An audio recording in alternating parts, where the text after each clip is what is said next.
Coach, du coup, la réception de Villefranche demain soir, qu'est-ce que vous retenez du match contre Châteauroux pour repartir un petit peu de en arrière?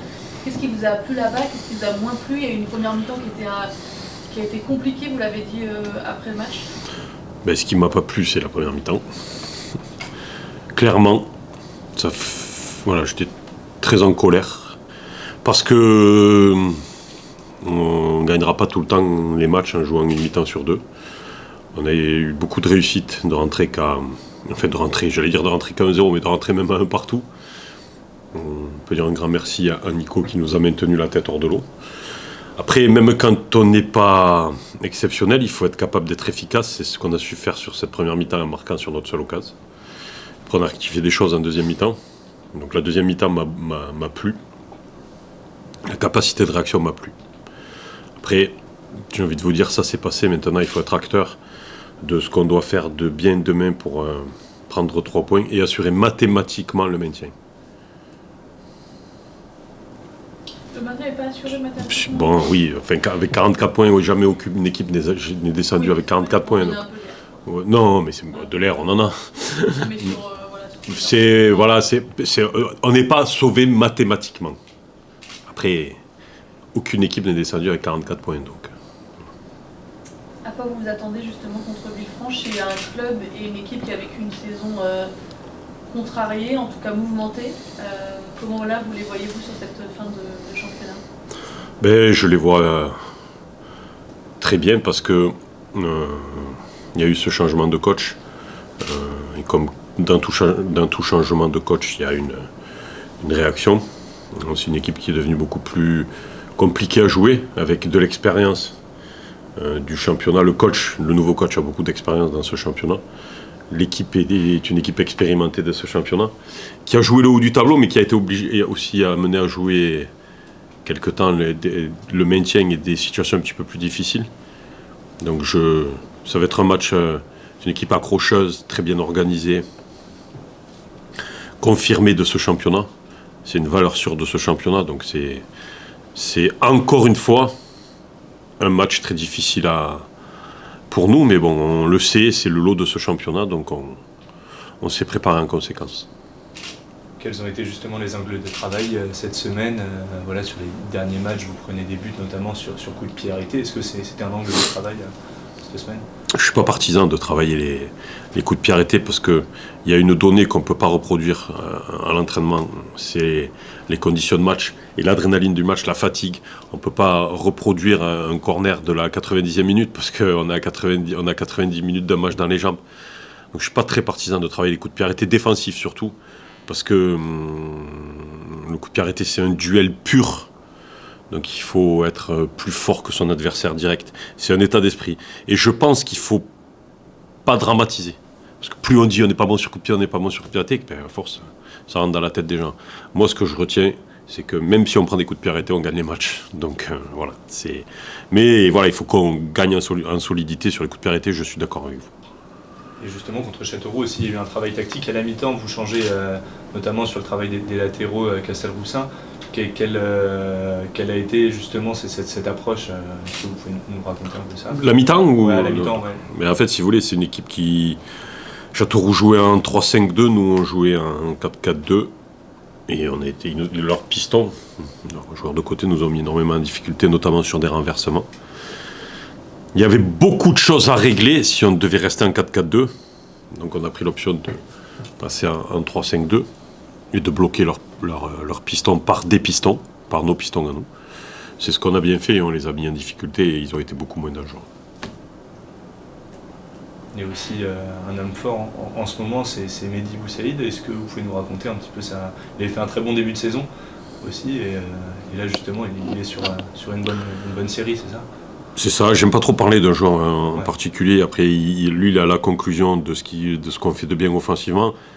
Ce qu'il faut remarquer, ce que pas forcément les gens remarquent, c'est qu'il fait un énorme travail défensif. Je vous garantis qu'en deuxième mi-temps, à Châteauroux, il a beaucoup couru. C'est un joueur qui connaît parfaitement le national. Je pense qu'il a le niveau pour jouer au-dessus, ça reste que mon avis. C'est un joueur qui a mauvaise presse, parce que... je sais pas pourquoi. Mais c'est absolument pas mérité, je vous le dis, parce que c'est Le premier à la salle de muscu, le dernier qui en repart. Il est très apprécié dans le groupe. Donc, voilà, c'est un joueur très très agréable à entraîner.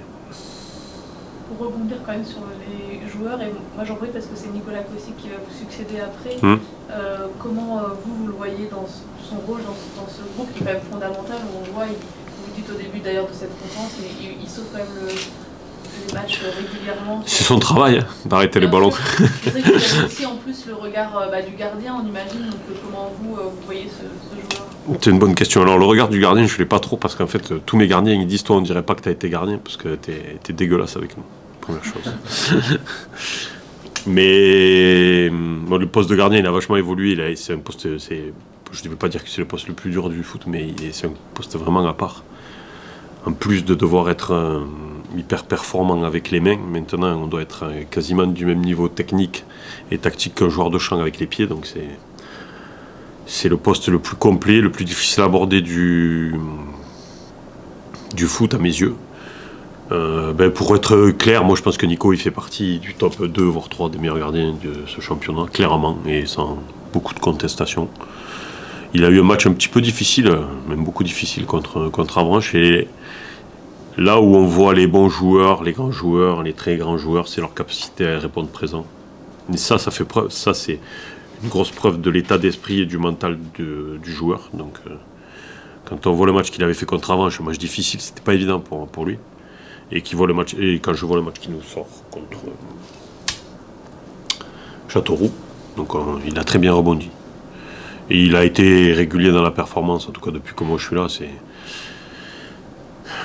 Et Nico nous gagne des points, et c'est ce qu'on demande d'un gardien. Voilà, il faut qu'un gardien gagne des points.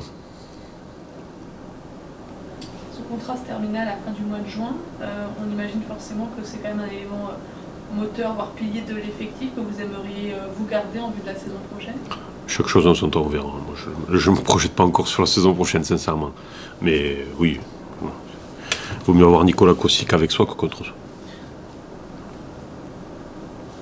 Est-ce qu'il y a des blessés regroupés au complet pour ce cas? Il y a Hugo Vargas Rios qui est suspendu, et Sam est toujours blessé.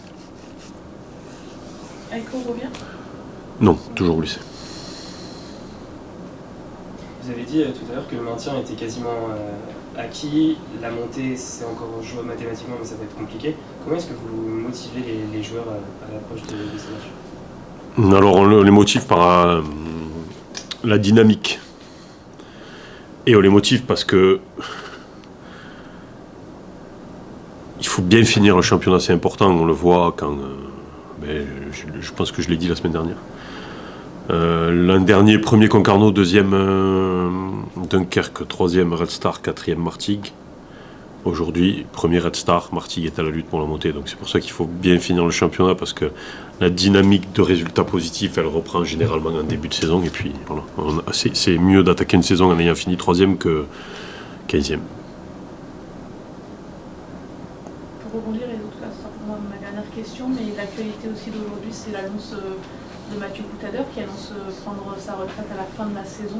Qu'est-ce que vous avez à dire sur ce sujet? C'est un joueur que vous avez finalement assez peu utilisé, voire même mis hors du groupe depuis que vous êtes arrivé. Alors, voilà, il y a des raisons aussi au fond non, du groupe. Et puis, non, mais les raisons, elles sont entre lui et moi. Et puis je vais vous répéter ce que j'ai dit aux joueurs juste avant l'entraînement. J'ai souhaité à tous les joueurs de faire la même carrière que lui. Et si tous les joueurs avaient l'état d'esprit de Mathieu Coutadeur, le foot irait bien mieux.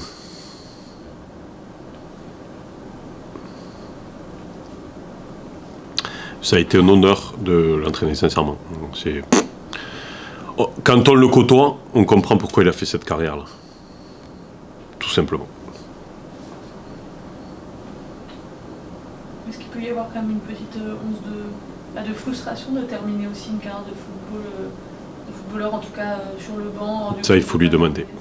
À lui de répondre. Voilà.